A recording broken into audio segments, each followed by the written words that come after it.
Hey, what's up, guys? This is what I'm calling the Riff Report Podcast. And what the Riff Report Podcast is, it's real conversations about music. When we see all these other platforms talking about music, it's a lot of clickbait videos and it's a lot of not raw content. And what I mean by raw content is they're not giving their full on opinion, like this band sucks for this reason or this artist is good for that reason. They're not doing that. They're basically just telling you what the information is. Hey, Metallica did this or Metallica did that. They're giving you almost a commercialized version of the music news. And for me, I want to give you the real raw music news from a fan who really loves the metal music, who shows up to concerts, who shows up to the mosh pit, and who really gets dirty and grimy. So with that being said, guys, I definitely want you guys to sit back and enjoy the ride of this new series I'm calling the Riff Report Podcast.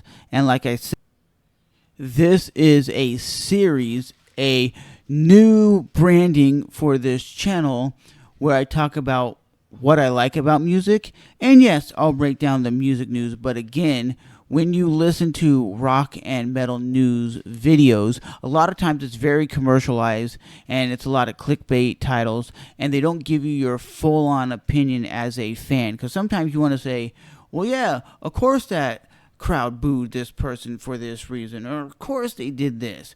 Just like people are talking about the Linkin Park cover band. Yes, the Linkin Park cover band known as Hybrid Theory, and they did something that a lot of people are mad about. And what they did was they were basically telling fans that, hey, we have Chester living inside of us. We are the original Linkin Park. We're the closest thing to the real thing.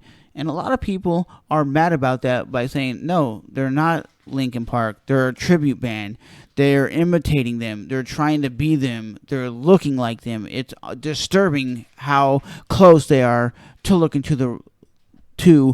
like Chester and sounding like Chester and looking like the real deal. But again, I'll play a thing right here where you can hear the difference between Emily Armstrong and the Linkin Park cover band, and you can see the difference in which one sounds more authentic than the other.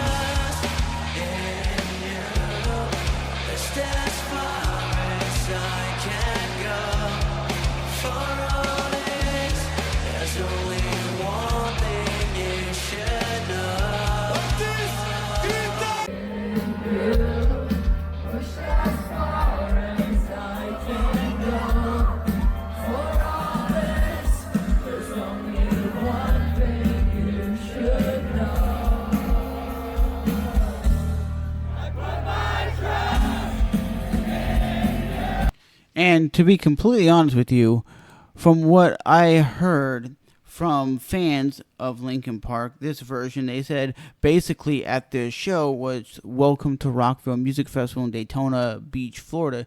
She was basically having the crowd sing most of the Chester parts.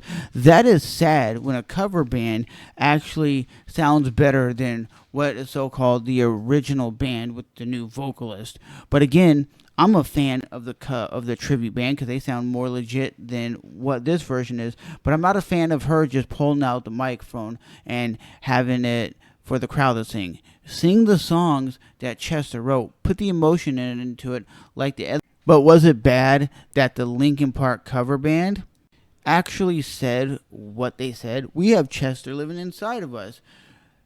We are the only real Linkin Park cover band. We're the only real Linkin Park band. Well, to be honest, they're the closest thing to what the original sounded like because a lot of the members of Linkin Park actually left. And a lot of people don't realize if Linkin Park, the band itself, what is playing today, changed their name to Mike Shinoda's band, nobody would tune in to listen to it. And you gotta realize how many of you Linkin Park fans actually go out and listen to Mike Shinoda's solo stuff. Probably no, none of you, not never. Okay, he said in an interview, the reason we did Linkin Park as the name of this band is because it already had a built-in audience, and because of that built-in audience, that's what we kept, because it had a built-in audience that was huge.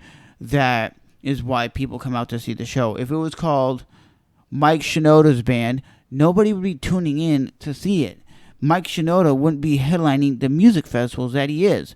But again, is there a difference between the Linkin Park band with Emily Armstrong and the tribute band? Absolutely. The tribute band, the rap part doesn't sound as good as Mike Shinoda. Of course it doesn't.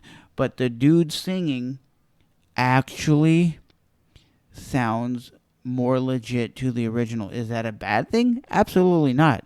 Just go look up Linkin Park Hybrid Theory. That cover band is legitimately selling out stadiums, selling out festivals, and playing all over the world because they're bringing a more authentic, raw version of Linkin Park to the masses than what the version with Emily Armstrong is. But as always, that is my take, and that is today's little video of the Riff Report podcast. Like I said, this is the first episode. We're going to keep diving deeper into music and pumping out more aggressive videos. And when I say aggressive, just me speaking my mind and telling it like it is as a fan of rock and metal music, because that's what is missing with a lot of these videos. People just talk about, hey, did you hear this artist is number one? And they don't give their real honest opinion because they don't want to offend anybody. But again, if you're a fan of music, you got to give them 100%. So as always, it's your boy Trevor back with another video, baby.